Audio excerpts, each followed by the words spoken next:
Hello friends, welcome to my YouTube channel Hatim Ali's Life. বন্ধুসকল মই আজি আকৌ পুনৰ আপোনালোকৰ মাজলৈ উপস্থিত হলোহি। আজি মোৰ আলোচ্য বিষয় ভেন্দি খেতি। তো ভেন্দি খেতিত ভেন্দি কেনেকৈ উঠাই আছে আপোনালোকে নিশ্চয় চাব পাৰিছে। তো বৰ্ষাকালীন যেটো ভেন্দি। তো মই অতদিন আগতে আপোনালোকক ভিডিও এটা পঠিয়াই দিছিলো যেতিয়া এই খেতিত ভেন্দিৰ গুটি লগোৱা হৈছিল আৰু কি পদ্ধতিত লগোৱা হৈছিল সাৰ কিমান পৰিমাণে দিয়া হৈছিল কি ভিটামিন আৰু কি পোকৰ ঔষধ স্প্ৰে কৰা হৈছিল মই এ টু জেড ভিডিও এটা বনাই আপোনালোকলৈ পঠিয়াইছিলো।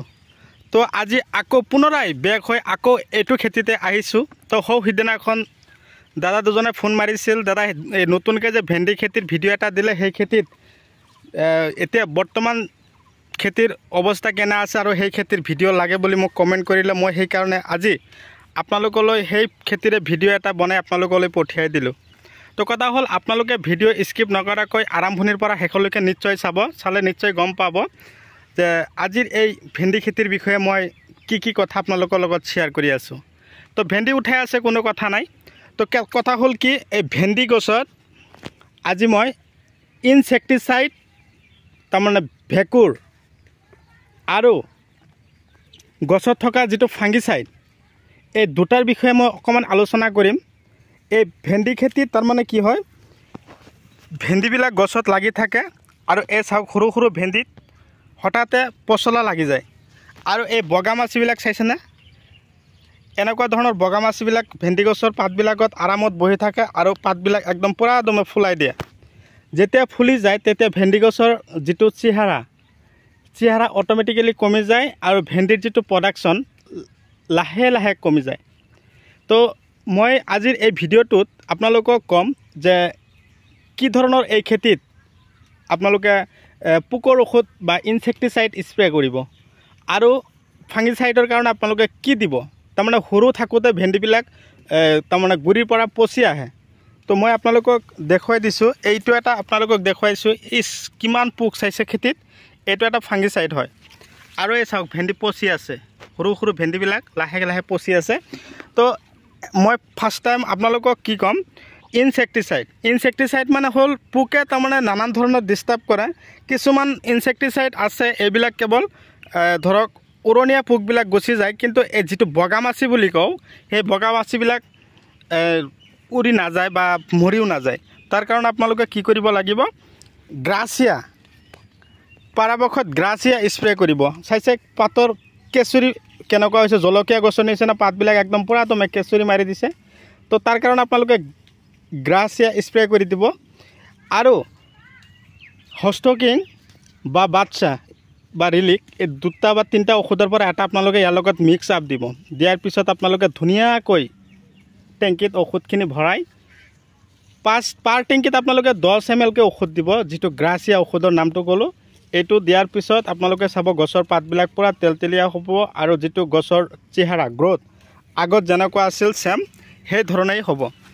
তো খেতিত ফলন বৃদ্ধিৰ বাবে আপোনালোকে কি কৰিব লাগিব খেতিত আপোনালোকে অকমান দানা হিচিব লাগিব। ভেন্দি কিন্তু আমি এদিন পিছে খেতিৰ পৰা আমি উঠাও। তো তাৰ কাৰণে কি কৰিব লাগিব দানা হিচিব লাগিব। দানাটোৰ নাম মই কৈ দিছো, কেৱল এটা দানাতে কাম নহব, লগতে মই ভিটামিনৰ নামো কৈ দিছো। এটা ভিটামিনৰ নাম কৈ দিছো আপোনালোকে পৰাপক্ষত টুকাই ৰাখিব। এইটো হ'ল পিকআপ, এইটো হিমুক আৰু ফলিক দুটা আছে। আপোনালোকে যদি কয় ইউৰিয়া সাৰৰ লগত আপোনালোকে মিক্স কৰি গোটেই খেতিত হিচি দিব তথাপিও হ'ব। আৰু যদি কয় পাৰ টেংকিত আপোনালোকে 10 গ্ৰামকৈ ঔষধ ভৰাই ধুনীয়াকৈ মিক্স কৰি আপোনালোকে যদি কয় যে খেতিত স্প্ৰে কৰিম তথাপি আপোনালোকৰ খেতিত গ্ৰোথ হৈ যাব আৰু ফলন বৃদ্ধি হ'ব। আৰু দানা যদি আপোনালোকে খেতিত দিব বিচাৰিছে তেনেহ'লে আপোনালোকে হোমি প্ৰো, ব্লেক পাৰ্ল, ব্লেকবেৰী এই ধৰণৰ দানা আপোনালোকৰ খেতিত আপোনালোকে দি চাব। আৰু নেট্ৰোপালছ তাৰপিছত স্পাৰ্কাৰ জিআৰ এইবিলাক কিন্তু জলকীয়া, ভেন্দি, ফুলকবি, বন্ধাকবি, ওলকবি, গাজৰ এইবিলাক খেতিৰ কাৰণে দানা। আৰু যদি আপোনালোকে চাং খেতিৰ কাৰণে দিব বিচাৰিছে তেনেহ'লে মই ওইন ভিডিঅ'ত মই আপোনালোকক বেলেগ ধৰণৰ দানাৰ ভিডিঅ' আপোনালোকলৈ দি পঠিয়াম। তো বন্ধুসকল আপোনালোকৰ ফালে ভেন্দিৰ দাম কেনেকুৱা আছে আপোনালোকে কমেন্ট কৰি জনাব। তো আমাৰ ইয়াত যথেষ্ট পৰিমাণে ভেন্দি উঠি আছে, যেটো হ'ল ধৰক আমাৰ খাৰুপেটীয়াৰ কৃষকসকলে অধিক কষ্টৰ মাধ্যমেদি খেতি কৰি আছে। তো আপোনালোকেও এই পদ্ধতি মতে আপোনালোকেও খেতি কৰিব লাগিব। চাওক ইফালেও ভেন্দি উঠাই আছে। খেতিয়কে যথেষ্ট কষ্টৰ বলত খেতিয়কে খেতিৰ পৰা ভেন্দি উঠাই আছে, বজাৰলৈ বিকিব। অ' মামা, ভেন্দি কিমান উঠালে? অ' মামা কিমান উঠালে ভেন্দি? আধা উঠাইছো, 1.5 কুইণ্টেল হ'ল। আধাখিনি উঠালে 1.5 কুইণ্টেল হ'ল। হয়। তো মাটি 1 বিঘা না বেছি আছে অলপ না? অলপ বেছি। তো ভেন্দি বজাৰ কেনে আছে? 10 টকা 12 টকা। 10 টকা 12 টকা, তাৰমানে 1200 টকা কিলো কুইণ্টেল। হয়। তো গছততো ফলন ভালে দি আছে না? ফলটো ভালে দি আছে। তো এই গছতকৈ আপুনি পোকৰ ঔষধ স্প্ৰে নকৰে নেকি? কৰিছোঁ মানে এতিয়া খেতিটো ভাঙি দিম। এতিয়া খেতি ভাঙি দিব, ৰোৱনী কৰিব। তো কিমান টকা বিকিলে? অ' মামা কিমান টকা বিকিলে? 70-80 হাজাৰ টকা বিকিছে। এতিয়া খেতি ভাঙি দিব, ভাঙি কি কৰিব? ৰোৱনী কৰিব। এতিয়া কি এই ভেন্দি যে আপুনি উঠাই আছিল প্লাষ্টিক কিয় লগাইছে হাতত? প্লাষ্টিক খজুৱাই যে, খেজুৱাই থাকে নেকি? খজুৱাই থাকে। ভেন্দি উঠোৱা কামটো কি আৰামদায়ক নহয়? নহয়, আৰাম নহয়, বহুত বেয়া। বহুত বেয়া নেকি? কষ্ট, বিৰাট কষ্ট। তো এইটো কি আছিল? ভেন্দিটো বিন্দু আছিল নেকি? নামটো নাজানো।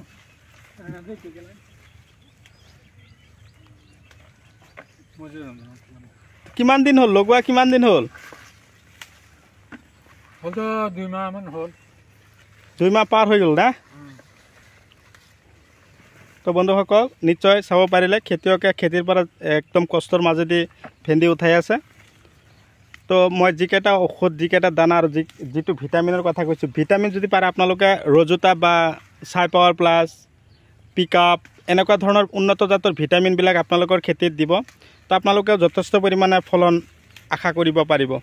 তো মামাই ক'লে 70-80 হাজাৰ টকা বিকিছে। এতিয়া আকৌ ভেন্দি খেতি ভাঙি দিব, ভাঙিখিনি আকৌ ৰোৱনী কৰিব।